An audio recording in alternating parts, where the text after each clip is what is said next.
नमस्कार दोस्तों, स्वागत है आपका स्टडी फॉर सिविल सर्विसेज में। स्टडी फॉर सिविल सर्विसेज के ऐप से कोई भी टेस्ट सीरीज, कोई भी कोर्स, कोई भी पीडीएफ अगर आप परचेस करते हैं और उसमें कूपन कोड लगा देते हैं पेमेंट करने से पहले, अप्लाई कूपन की जगह पे ज्ञान सर स्मॉल लेटर में है, सब बिना किसी स्पेस के, ये कूपन कोड लगा के 50% का डिस्काउंट तुरंत मिलेगा। 31 मई तक है ये सिर्फ, और सिर्फ ऐप वाले कोर्सेज में एप्लीकेबल है ये, ठीक है।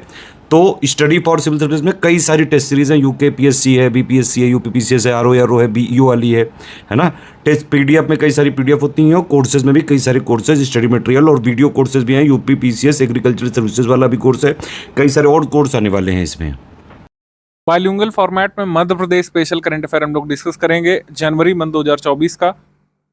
एमबीपीएससी प्रीलिम्स एग्जाम 2024 यानी कि मध्य प्रदेश लोक सेवा आयोग की जो राज्य सेवा परीक्षा होनी है, प्रारंभिक परीक्षा जून में, उसके लिए क्रैश कोर्स हमारा अभी भी रनिंग है। मध्य प्रदेश स्पेशल अगर आप नहीं तैयार कर पाए हैं अपडेटेड सिलेबस के हिसाब से, तो हमारा स्टडी मटेरियल लेकर के, जो कि आपका सिलेक्शन मटेरियल भी साबित हो सकता है अगर आपने अच्छे से पढ़ा। लास्ट मोमेंट में आप प्रैक्टिस कर सकते हैं स्टडी फॉर सिविल सर्विस के पेड क्विज को ज्वाइन करके, टेस्ट सीरीज को ज्वाइन करके। ज़्यादा जानकारी के लिए इन गिवन नंबर्स पर व्हाट्सएप मैसेज करके अधिक जानकारी प्राप्त कर सकते हैं। एग्रीमेंट सेक्शन पे आ जाते हैं। मध्य प्रदेश के लोक स्वास्थ्य एवं परिवार कल्याण विभाग और चिकित्सा विभाग के मध्य विलय होगा। ये तय हुआ है कि लोक स्वास्थ्य और परिवार कल्याण विभाग और चिकित्सा शिक्षा विभाग का विलय कर दिया जाएगा, और इसके स्थान पर क्या बनेगा, दोनों का विलय करके एक नया विभाग बनेगा, लोक स्वास्थ्य एवं चिकित्सा शिक्षा विभाग। लोक स्वास्थ्य परिवार कल्याण विभाग, चिकित्सा शिक्षा विभाग का विलय करके बनेगा लोक स्वास्थ्य एवं चिकित्सा शिक्षा विभाग, ये बनेगा। ये यहाँ पे एक तरीके से कह सकते हैं मर्जर होगा दो विभागों का मध्य प्रदेश में। एशियन डेवलपमेंट बैंक और मध्य प्रदेश सरकार के बीच समझौता हुआ था तन्यकता और कनेक्टिविटी को बूस्ट करने के लिए। 17 करोड़ 50 लाख डॉलर का ऋण समझौता यहाँ पर साइन किया गया है एडीबी के साथ। मध्य प्रदेश सरकार, राजस्थान सरकार और भारत सरकार के बीच यहाँ पर समझौता हुआ था संशोधित पार्वती काली सिंध चंबल रिवर लिंक के लिए। नेशनल पर्सपेक्टिव प्लान जो इंटरलिंकिंग ऑफ रिवर्स का है, उसका ये सेकंड प्रोजेक्ट होगा।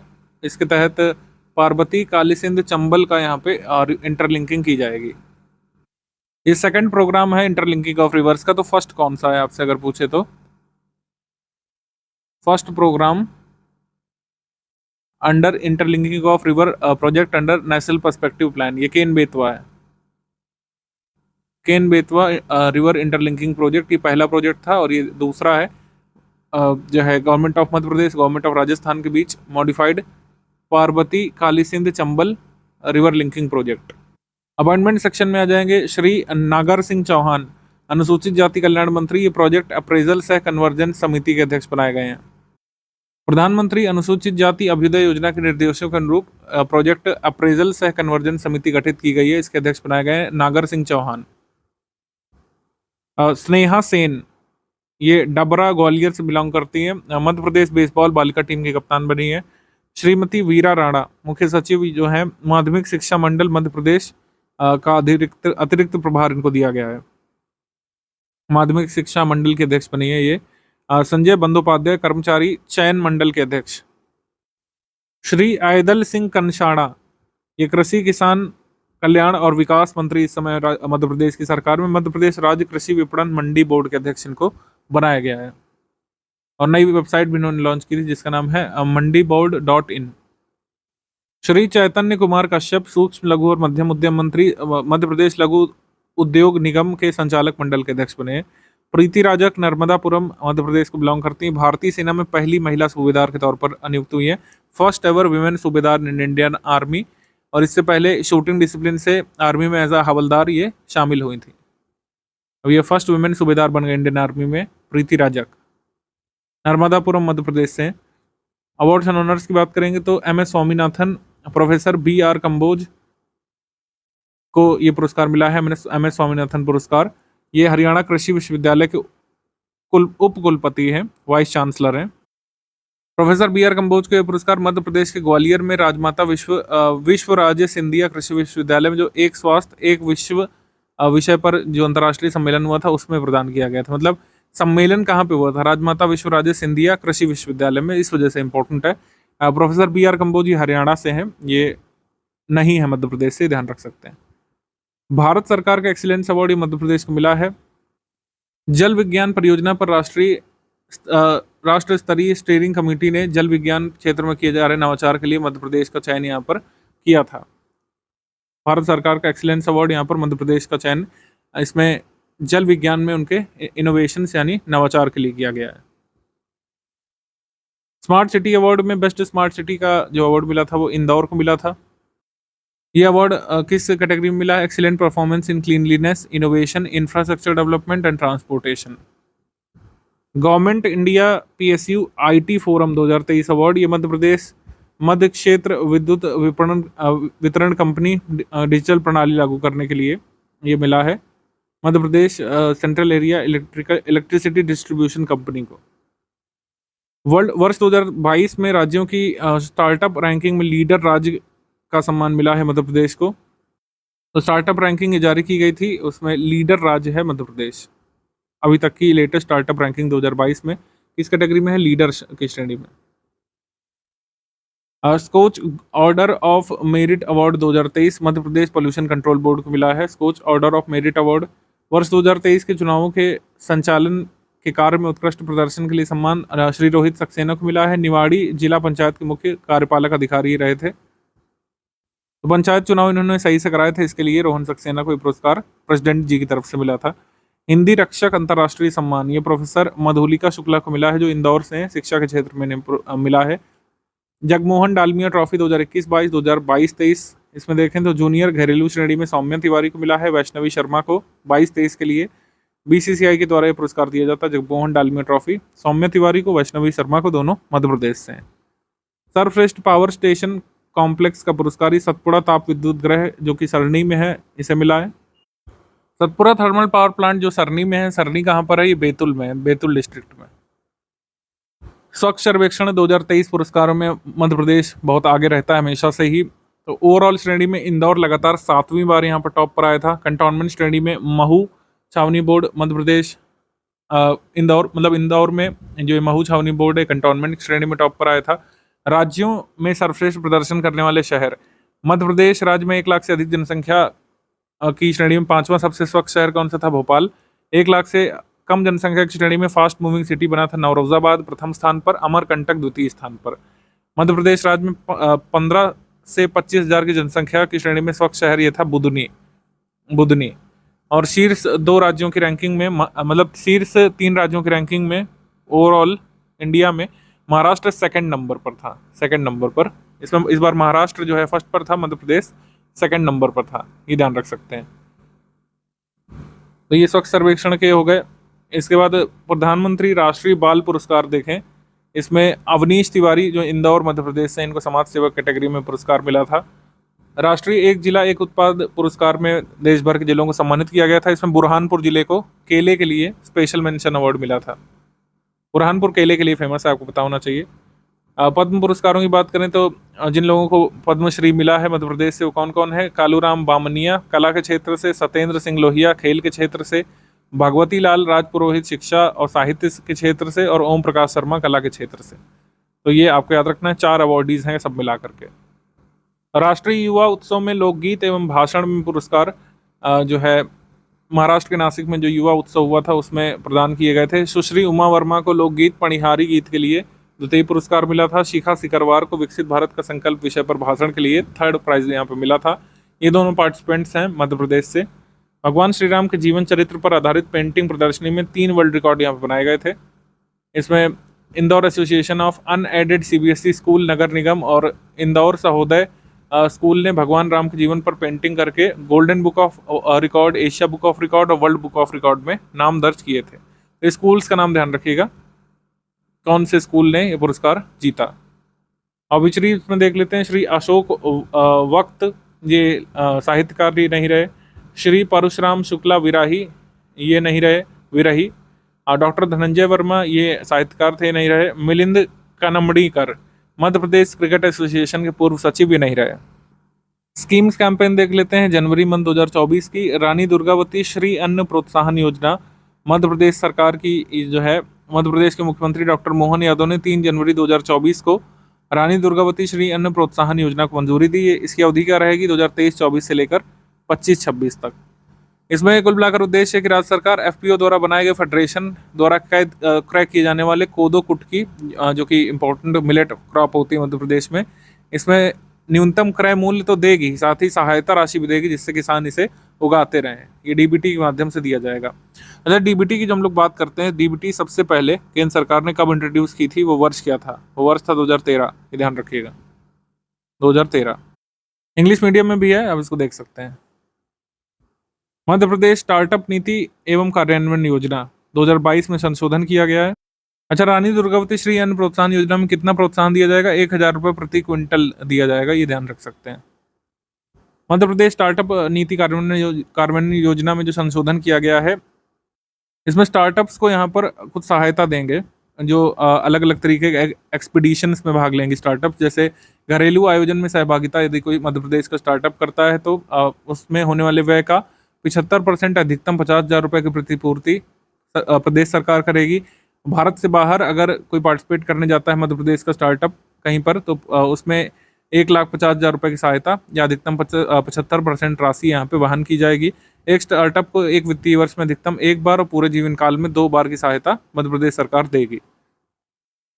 राष्ट्रीय और अंतर्राष्ट्रीय स्तर के जो इवेंट्स होते हैं उसमें मध्य प्रदेश की स्टार्टअप पार्टिसिपेट कर सकें तो उनको ये प्रोत्साहन राशि राज्य सरकार की तरफ से दी जाएगी। स्पोर्ट्स की बात कर लेते हैं। फर्स्ट बीच गेम्स, भारत के पहले multi sports beach games the beach games 2024 का आयोजन दीव में ब्लू फ्लैग प्रमाणित घोघला बीच पर किया गया था। 7 स्वर्ण, कुल 18 पदक जो है मध्य प्रदेश ने जीते और इसमें शीर्ष स्थान प्राप्त किया है द बीच गेम्स में, दमन दीव में जिसका आयोजन हुआ था। अखिल भारतीय महिला अंडर 23 ट्रॉफी T20 टूर्नामेंट जो हुआ था, इसका फाइनल का आयोजन मध्य प्रदेश में हुआ था। विजेता भी मध्य प्रदेश रहा था। इन्होंने किसको हराया था? दिल्ली की टीम को। अखिल भारतीय महिला अंडर 23 ट्रॉफी T20 टूर्नामेंट। छठा खेलो इंडिया यूथ गेम्स 2024, इसका आयोजन कहाँ पे हुआ था? तमिलनाडु के 4 शहरों में, चेन्नई, मदुरई, त्रिची और कोयम्बटूर में। मध्य प्रदेश का स्थान इसमें पदक तालिका में 14वां था। 6 स्वर्ण, 12 रजत, 12 कांस्य, कुल मिलाकर 30 मेडल निकाले थे मध्य प्रदेश ने। समिट कॉन्फ्रेंसेस पे आ जाते हैं। 27वां राज्य स्तरीय युवा उत्सव, इसका आयोजन भोपाल में हुआ था। मोगली उत्सव का आयोजन पेंच नेशनल पार्क मध्य प्रदेश में हुआ था। मकर संक्रांति उत्तरायण पुण्यकाल उत्सव ये उज्जैन में हुआ था। मध्य प्रदेश विज्ञान प्रौद्योगिकी परिषद द्वारा मकर संक्रांति उत्तरायण पुण्यकाल उत्सव मनाया जाता है। कक्षा 8 से 12 तक के विद्यार्थियों ने इसमें सहभागिता की थी। भोपाल साहित्य और कला उत्सव का आयोजन भोपाल में हुआ था। पुस्तक banker and custodian of trust पर चर्चा हुई थी, जो पूर्व अध्यक्ष रजनीश कुमार द्वारा लिखित है। पूर्व SBI के अध्यक्ष रजनीश कुमार द्वारा लिखित banker and custodian of trust पर चर्चा यहाँ पे हुई थी। एशिया का सबसे बड़ा व्यापार मेला ग्वालियर व्यापार मेला जो कहा जाता है, इसका आयोजन हुआ था ग्वालियर में। इसका उद्घाटन मुख्यमंत्री जी ने किया था। वर्ष 1905 में इस मेले की शुरुआत पशुओं के व्यापार के लिए सिंधिया राजघराने ने की थी, लेकिन अब इसमें खाली पशु नहीं, बहुत सारा व्यापार होता है। एशिया का सबसे बड़ा ट्रेड फेयर कहा जाता है ग्वालियर ट्रेड फेयर। बाघ महोत्सव की बात करें तो भोपाल मध्य प्रदेश में ये हुआ था। कुमार गंधर्व संगीत समारोह देवास में हुआ था मध्य प्रदेश में। रामोत्सव ये जनजातीय संग्रहालय सभागार भोपाल में हुआ था। राम मंदिर प्राण प्रतिष्ठा के उपलक्ष्य में ये हुआ था। जनजातीय और लोक कलाओं के 39वें राष्ट्रीय समारोह लोक रंग का आयोजन हुआ था भोपाल में।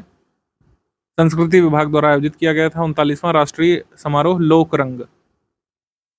राज्य स्तरीय वन मेले का आयोजन हुआ था हाट बाजार भोपाल में।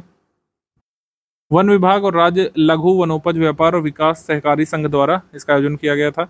हमारा संकल्प विकसित भारत प्रदर्शनी ये मध्य प्रदेश भोपाल में लगी थी। राज्यपाल बंगू भाई पटेल ने केंद्रीय संचार ब्यूरो भोपाल द्वारा जो इसका आयोजन किया गया था, इसका शुभारंभ किया था। थीम थी इसकी हमारा संकल्प विकसित भारत। फसल प्रबंधन पर 2 दिवसीय राष्ट्रीय संगोष्ठी हुई थी भोपाल में। कहाँ पर स्पेसिफिकली? केंद्रीय कृषि अभियांत्रिकी संस्थान भोपाल में। तो केंद्रीय कृषि अभियांत्रिकी संस्थान कहाँ पर स्थित है? भोपाल में। राज्य खनन मंत्रियों का दूसरा सम्मेलन भोपाल में हुआ था। मिनरल ब्लॉक्स की निगरानी में नीलामी में सर्वश्रेष्ठ प्रदर्शन के मामले में मध्य प्रदेश को देश में पहला स्थान भी इसमें प्राप्त हुआ था। रैंक्स रिपोर्ट इंडेक्स में टाइगर डेथ के फिगर जो आए थे 2023 में, Indian wild life conservation society ने जो पब्लिश किया था, बाघों की मृत्यु सबसे ज़्यादा महाराष्ट्र में हुई है। सेकंड नंबर पर 45 का आंकड़ा है मध्य प्रदेश का, और टोटल 204 बाघों की मृत्यु हुई थी वर्ष 2023 में। मौसम की घटनाओं पर जो रिपोर्ट आई थी, मध्य प्रदेश खराब मौसम से सर्वाधिक मौतें इस साल हुई थी। राष्ट्रीय बहुआयामी निर्धनता सूचकांक की नीति आयोग के द्वारा आया था। इस रिपोर्ट के अनुसार उत्तर प्रदेश, बिहार, मध्य प्रदेश में 2013-14 की तुलना में 2022-23 तक गरीबों की संख्या में सर्वाधिक गिरावट दर्ज की गई। मतलब सर्वाधिक कहाँ पे? उत्तर प्रदेश में, फिर बिहार में, फिर मध्य प्रदेश में। इमर्जिंग स्टार्टअप की सूची जो आई है, इसमें कहा गया है कि इंदौर का नंबर यहाँ पर 7 आ गया emerging startup hub of India के रूप में। टोटल टॉप 10 में इंदौर शामिल हो चुका है। केंद्रीय स्वास्थ्य और परिवार कल्याण मंत्री डॉक्टर मनसुख मंडाविया ने मध्य प्रदेश के किस जिले में नीलकंठ भवन महाकाल लोक में देश की पहली स्वस्थ और स्वच्छ फूड स्ट्रीट प्रसादम का उद्घाटन किया था? देश की पहली स्वस्थ और स्वच्छ फूड स्ट्रीट प्रसादम का उद्घाटन किया गया था उज्जैन में। ऑप्शन नंबर ए यहाँ पर सही है, उज्जैन। 13 जनवरी 2024 को मध्य प्रदेश के किस जिले के ग्राम उमराली स्थित एकलव्य आदर्श आवासीय विद्यालय में मुख्यमंत्री निशुल्क मेगा हेल्थ कैंप का आयोजन किया गया था? मेगा हेल्थ कैंप लगाया गया था अलीराजपुर में। ऑप्शन नंबर बी यहाँ पर सही है, अलीराजपुर। 19 जनवरी 2024 को किसके द्वारा भोपाल के तुलसी मानस मंदिर से अयोध्या तक के लिए 5 लाख लड्डुओं से भरे ट्रक्स को हरी झंडी दिखाई गई थी? तो ये हरी झंडी दिखाई थी चीफ मिनिस्टर जी ने, डॉक्टर मोहन यादव ने। 5 लाख लड्डू भेजे गए थे तुलसी मानस टेम्पल भोपाल से अयोध्या के लिए। डॉक्टर मोहन यादव की अध्यक्षता में रानी अवंतीबाई लोधी और किस वीरांगना के सम्मान में पुरस्कार शुरू करने का निर्णय लिया गया? तो रानी दुर्गावती और रानी अवंतीबाई, इन दोनों के नाम से सम्मान यहाँ पे अनाउंस किया जाएगा जल्द। थीम विकास का मूल मंत्र आत्मनिर्भर नारी पर 26 जनवरी 2024 को दिल्ली के कर्तव्य पर पथ पर किस राज्य की झांकी निकाली गई थी? तो मध्य प्रदेश की झांकी।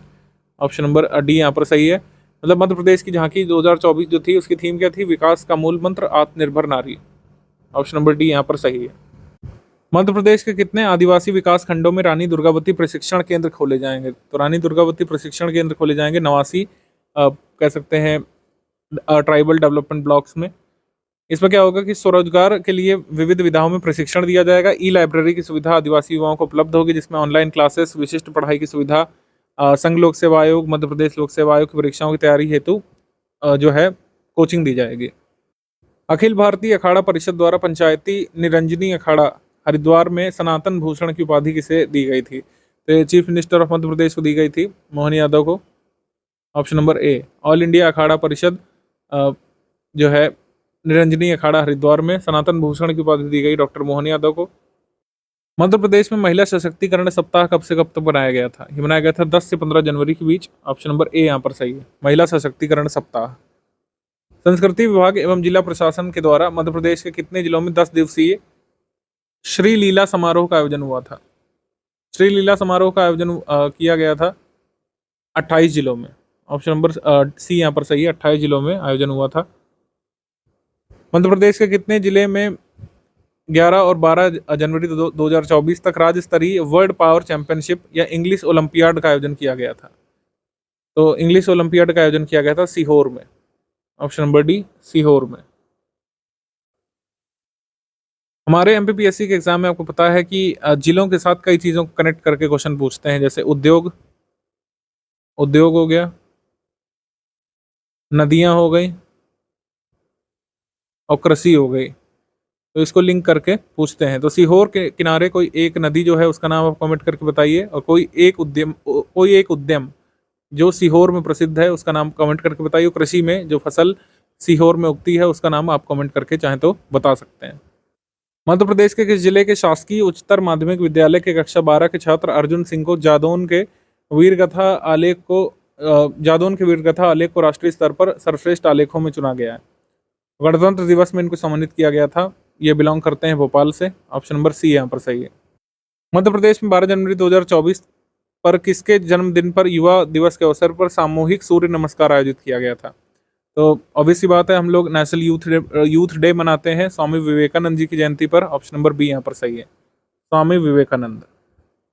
मध्य प्रदेश के मुख्यमंत्री जी ने मध्य प्रदेश के किस जिले में मध्य प्रदेश औद्योगिक विकास निगम लिमिटेड सेंटर का मतलब सेंटर को स्थापित करने की घोषणा की है? तो Madhya Pradesh industrial development corporation limited center ये बनेगा उज्जैन में। ऑप्शन नंबर डी यहाँ पर सही है, उज्जैन। 13 जनवरी 2024 को 43वीं अखिल भारतीय गुलाब प्रदर्शनी का शुभारंभ किसके द्वारा किया गया था? गुलाब प्रदर्शनी का आयोजन किया गया था, मतलब उद्घाटन किया गया था नारायण कुशवाहा के द्वारा, श्री नारायण सिंह कुशवाहा के द्वारा। Option number B. मुख्यमंत्री डॉक्टर मोहन यादव की अध्यक्षता में 16 जनवरी 2024 को किस विश्वविद्यालय में श्री रामचंद्र पथगमन न्यास की पहली बैठक का आयोजन किया गया था? श्री रामचंद्र पथगमन न्यास की पहली बैठक का आयोजन किया गया था महात्मा गांधी ग्रामोदय विश्वविद्यालय, चित्रकूट, सतना में। ऑप्शन नंबर ए यहाँ पर सही है, ए। 14 जनवरी 2024 को मकर संक्रांति के पर्व पर राहगिरी आनंदोत्सव का शुभारंभ किसने किया था? राहगिरी आनंदोत्सव का शुभारंभ किया था डॉक्टर मोहन यादव ने। ऑप्शन नंबर सी। मध्य प्रदेश के मुख्यमंत्री जी ने 16 जनवरी 2024 को एयर इंडिया एक्सप्रेस द्वारा किस जिले से अयोध्या तक की हवाई उड़ान का शुभारंभ किया था? तो ये उड़ान जो है अयोध्या तक कहाँ से चली थी? ग्वालियर से। ऑप्शन नंबर बी यहाँ पर सही है, ग्वालियर। मध्य प्रदेश के किस जिले में देश का पहला जियो पार्क बनेगा? तो देश का पहला जियो पार्क बनेगा लम्हेटा घाट, भेड़ाघाट में, जबलपुर में। ऑप्शन नंबर डी यहाँ पर सही है, जबलपुर। मध्य प्रदेश के मुख्यमंत्री जी के अनुसार मध्य प्रदेश के किस जिले में मेडी सिटी की स्थापना की जाएगी जल्द? तो मेडी सिटी बनेगी उज्जैन में। Option number D, Ujjain. और 23 जनवरी 2024 को किसके द्वारा भोपाल स्थित होम्योपैथी स्वास्थ्य कल्याण केंद्र होम्योपैथी वेलनेस सेंटर का लोकार्पण किया गया था? तो होम्योपैथी वेलनेस सेंटर का उद्घाटन भोपाल में किया गया था श्री इंदर सिंह परमार के द्वारा। Option number C. गृह मंत्रालय भारत सरकार द्वारा देश भर के 10 सर्वश्रेष्ठ थानों में से मध्य प्रदेश के देवास जिले के किस थाने का चयन किया गया था? तो शीर्ष 10 में देवास का जो सिविल लाइंस थाना है वो शामिल है। ऑप्शन नंबर ए यहाँ पर सही है। भोपाल गैस ट्रेजेडी राहत एवं पुनर्वास मंत्री डॉक्टर कुंवर विजय शाह की पहल पर भोपाल गैस त्रासदी में प्रभावित परिवारों के कैंसर रोगियों को अब किस एम्स में निःशुल्क जांच और उपचार की सुविधा दी जाएगी? तो एम्स भोपाल में भोपाल गैस ट्रेजेडी के जो पीड़ित हैं, जो उनके परिवारजन हैं, बेसिकली जो कैंसर पीड़ित हैं, उनको निःशुल्क उपचार की सुविधा एम्स भोपाल में मिलेगी। निम्नलिखित में सही कथन का चयन करना है। मध्य क्षेत्र विद्युत वितरण कंपनी ने मानव संसाधन प्रबंधन द्वारा नियमित कार्मिकों के लिए ई सेवा पुस्तिका पोर्टल शुरू किया है। 25 जनवरी 2024 को आईआईटी इंदौर के उज्जैन सैटेलाइट परिसर को सैद्धांतिक मंजूरी मिल गई है। तो ये दोनों स्टेटमेंट यहाँ पर सही हैं। सी यहाँ पर सही है, 1 and 2 both correct. Online learning management system portal और एंड्रॉयड मोबाइल ऐप के बारे में क्या सही है? उद्यमिता विकास केंद्र मध्य प्रदेश सेडमैप द्वारा ऑनलाइन लर्निंग मैनेजमेंट सिस्टम से एंड्रॉयड ऐप शुरू किया गया है। इसमें क्या होगा कि आप उसमें ऑनलाइन प्रशिक्षण खुद ले सकते हैं, खुद ही, बिना किसी एक्सटर्नल हेल्प के, और आपको ऑनलाइन प्रशिक्षण के बाद एक सर्टिफिकेट भी मिलेगा।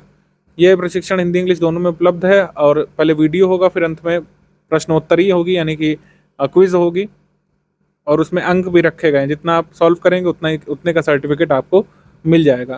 तो दोनों स्टेटमेंट यहाँ पर सही है। आंसर यहाँ पर सही हो जाएगा सी, 1 and 2 बोथ करेक्ट, सी। आगे बढ़ते हैं। मध्य प्रदेश में स्कूली शिक्षा की गुणवत्ता सुधार के लिए कितने स्कूलों को पीएम श्री स्कूल के रूप में विकसित किया जाना है? तो 730 स्कूलों को पीएम श्री स्कूल के रूप में विकसित किया जाएगा। ऑप्शन नंबर डी यहाँ पर सही है। 29 जनवरी 2024 को मध्य प्रदेश में गणतंत्र दिवस समारोह का समापन बीटिंग द रिट्रीट 2024 कहाँ पर आयोजित किया गया था? तो जवाहरलाल नेहरू स्टेडियम में बीटिंग द रिट्रीट हुआ था, भोपाल में। ऑप्शन नंबर ए यहाँ पर सही है। मध्य प्रदेश के किस जिले में राज्य की पहली सरकारी माइक्रोबायोलॉजी लैब बन रही है? तो ये प्रदेश की पहली होगी, इनफैक्ट देश की नहीं, मध्य प्रदेश की पहली होगी भोपाल में, और कुल मिलाकर 35वीं माइक्रोबायोलॉजी लैब होगी भारत की। Food safety and standards authority of India FSSAI इसको बनवाएगा, मतलब इसके लिए फंड कर रहा है। ऑप्शन नंबर सी यहाँ पर सही है, भोपाल में बनेगी states first government microbiology lab. 7 जनवरी 2024 को मध्य प्रदेश के इंदौर में केंद्रीय औषधि मानक नियंत्रण संगठन उप क्षेत्रीय कार्यालय और केंद्रीय औषधि परीक्षण प्रयोगशाला का उद्घाटन किसने किया था? इसका उद्घाटन केंद्रीय स्वास्थ्य मंत्री जी ने किया था, मनसुख मंडाविया ने। केंद्रीय औषधि परीक्षण प्रयोगशाला देश की 8वीं होगी, और मध्य प्रदेश की पहली प्रयोगशाला ये है। कहाँ पे खुली है? मध्य प्रदेश के इंदौर में। राष्ट्रीय स्वास्थ्य मिशन मध्य प्रदेश की मानसिक स्वास्थ्य इकाई की ओर से विकसित आमजन को मानसिक स्वास्थ्य से संबंधित मानसिक स्वास्थ्य स्क्रीनिंग ऐप जो जारी किया गया है, मानहित या मनहित, किसके द्वारा लॉन्च किया गया था? ये लॉन्च किया गया था केंद्रीय स्वास्थ्य मंत्री जी के द्वारा, मनसुख मंडाविया के द्वारा। ऑप्शन नंबर डी यहाँ पर सही है, मानहित ऐप है ये। आगे बढ़ेंगे हम लोग। जनवरी 2024 में मध्य प्रदेश के किस चिड़ियाघर में पहली बार अफ्रीकन जेब्रा को देखने का अवसर लोगों को मिला था, जो कि जामनगर से लाया गया था, गुजरात से। तो कहाँ पे देखने को मिला था? कमला नेहरू जूलॉजिकल पार्क में। ऑप्शन नंबर सी यहाँ पर सही, कमला नेहरू जूलॉजिकल पार्क। कमला नेहरू जूलॉजिकल पार्क जो है ये जिला इंदौर में है, ध्यान रखना है, जिला इंदौर में। Madhya Pradesh medical science university का नाम बदल करके किसके नाम पर रख दिया गया है? तो ये आचार्य सुश्रुत के नाम पर बदल गया है। मध्य प्रदेश मेडिकल साइंस यूनिवर्सिटी का नाम आचार्य सुश्रुत। मध्य प्रदेश के किस जिले में देश का पहला rare earth and titanium theme park बनाया जा रहा है? Rare earth and titanium theme park बनाया जा रहा है भोपाल में। ऑप्शन नंबर सी यहाँ पर सही है। अगला क्वेश्चन है कि किस टाइगर रिजर्व को भारत का पहला डार्क स्काई पार्क का खिताब मिला है? India first dark sky park. तो ये एशिया का 5वां है और इस तरीके से भारत का पहला है पेंच टाइगर रिजर्व, जिसे डार्क स्काई पार्क का खिताब मिला है। ऑप्शन नंबर ए। प्रधानमंत्री आदिवासी न्याय महाअभियान यानी पीएम जनमन योजना इनिशिएटिव के तहत मध्य प्रदेश सरकार विशेष रूप से पिछड़ी जनजातियों यानी कि particularly vulnerable tribal groups PVTG के विकास के लिए कितने जिलों में 201 नए बंधन केंद्र खोलेगी? तो ये 18 जिलों में 201 नए बंधन केंद्र खुलेंगे। ऑप्शन नंबर डी यहाँ पर सही है। मध्य प्रदेश में कितने पीवीटीजी हैं? क्या कोई कमेंट करके बता सकते हैं? जल्दी से आप कमेंट करके बता सकते हैं, अदरवाइज अगले वीडियो में हम लोग इसको डिस्कस करेंगे।